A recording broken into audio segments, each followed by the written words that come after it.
Enje ya leero abatuuze bonna abagobwa ku ttaka mu muluka gw'Ekabowa mu Mubende babukeerezza nkokola ne beekuŋŋaanya ne batandika okutambula nga beeboolekera ettaka mwe baafuumulwa. Abatuuze bano babadde bakwataganye n'emiggo, amajambiya wamu n'enkumbi. Kuno gattako amafumu baweze nti bagenda kuva ku ttaka lino okutuusa nga bazza ebibanja byabwe.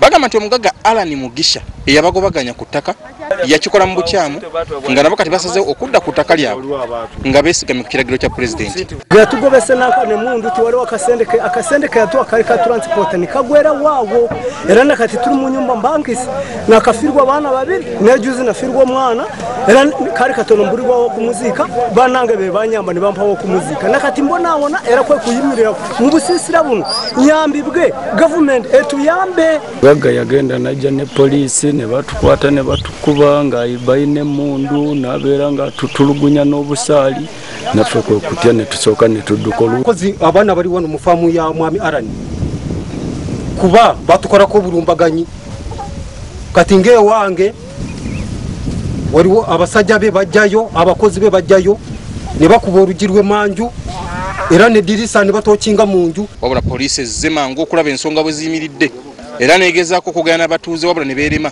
Bwe kitegeddeko nti abatuuze bano balina ebissi kwe kusaba omuduumizi wa poliisi mu kitundu ekimanyiddwa nga Wamala ajja abayambeko. Oluvannyuma olukiiko lutudde era ng'abantu baganye okwogerana n'abasirikale bonna nga bagamba balina emmundu ne bagamba basooke baziteeke wansi. Oluvannyuma nno bapondoose olukiiko ne lugenda mu maaso. Basaba omuduumizi wa poliisi okubayambako abawe ebyebikkwa wamu n'amatundubaali kubanga babadde tebagenda kusenguka ku ttaka lino nga bamaze n'okuzimbako obusiisira bwabwe.